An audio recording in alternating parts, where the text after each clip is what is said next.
Welcome to the Explainer. Today, we're going to peel back the label on fresh produce to see what that word really means. You know the food in your cart? It's been on a hidden journey. And its story? Well, it's measured in days, not just miles. So, let's just start with a simple question you might ask yourself in the supermarket. You see a bag of beautiful green spinach. It's labeled fresh. But how long ago was it actually pulled from the soil? Turns out the answer is anything but simple, and it kind of reveals a system running on two completely different clocks. You see, there isn't just one journey for our food.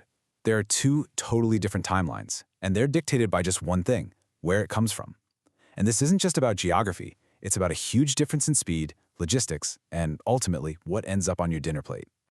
On one hand, you've got the domestic hypervelocity chain. I want you to think of this as a sprint, a mad dash to get local produce to you in less than 48 hours. But then you have the imported long haul. That's a global marathon where your food can travel for weeks before it even hits the shelf. This whole system is built on a principle called just-in-time logistics. And really, it's just a relentless race against the clock. The goal is to get rid of warehousing and delays, moving food as fast as possible to give you, the consumer, the longest possible shelf life at home. But all that speed, it comes with a hidden cost.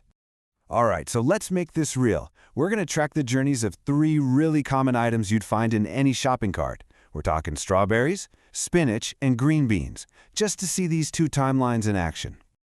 Okay, first up, strawberries. These are one of the most challenging items to ship, period. They're incredibly delicate, but here's the crucial part. They stop ripening the second they're picked. So their journey isn't just a trip, it's a super high-stakes race against decay. And the difference is just its stock. A strawberry grown right here in the UK can be picked, packed, and sitting on a supermarket shelf in about a day and a half. That's incredible, right? But an imported one, maybe from Spain or Morocco, well, that berry has already been traveling for up to 6 days just to get to the very same store. So let's just pause on what that means for a second. When you're standing there in the aisle looking at 2 packs of strawberries, this data shows that, on average, the imported one is already almost 4 times older than the domestic one. 4 times! And that's before you've even put it in your cart. And you know, that long journey has a consequence that ends up right in your fruit bowl. To survive a 6-day trip, supermarkets have to choose specific varieties, ones that are bred for toughness. They are prioritizing their ability to travel well over other things we might care a lot more about, like, say, flavor or how many nutrients are packed inside. Okay, now let's talk spinach. If you thought the strawberry clock was ticking fast, whew boy, with leafy greens, the stakes get even higher. Spinach is so volatile, it starts to degrade almost the instant it's harvested. And the timeline for spinach, just as divided. Domestically grown spinach can make it to the store in under 2 days. Great. But now look at the imported journey. A bag of spinach from Spain or Italy has already spent 3, 4, maybe even 5 days just making the trip across Europe in a chilled trek. So the journey for imported spinach is on average nearly 3 times longer. And as we're about to see, when you're talking about a delicate little leaf like spinach, every single hour counts. And it counts in a big way. And finally, we've got green beans. Now these are a much hardier vegetable, and because of that, it allows for the longest and honestly probably the most surprising journey of all. So, a domestic green bean takes a couple of days to get to the shelf. That makes sense. But the imported beans, often coming from places like North Africa, that journey can take up to a staggering 14 days. Let me just say that again, 14 days, 2 full weeks on a truck or a boat. The average trip for an imported green bean is over 10 days. Just let that sink in for a minute. The fresh green bean you're buying from halfway around the world could easily be almost 2 weeks old before you even get it into your kitchen. This long transit period, the part on the ships and trucks, it's so extreme that it can consume the bean's entire refrigerated shelf life, which is only about 7 to 10 days. The product is literally pushed to its absolute biological limit before you even have a chance to buy it. So all this extra time on the road, it's got to cost something, right? Well, it does. The age of our food isn't just some number, it has a direct impact on what's actually inside of it.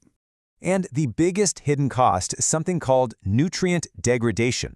You see, from the moment produce is picked, its vitamin content starts to drop. And really sensitive vitamins, especially vitamin C, are super susceptible to this. Time, heat, light, they all just speed up the loss. Okay, so here's where it all comes together. When we map those long journeys to the potential vitamin loss, the numbers are just shocking. An imported strawberry might lose a quarter of its vitamin C, but for spinach and green beans, the loss it's catastrophic. I mean, look at that number, 90%. Yes, you heard that right. That's a potential loss of over 90% of the vitamin C in that 5-day-old spinach and that 2-week-old green bean.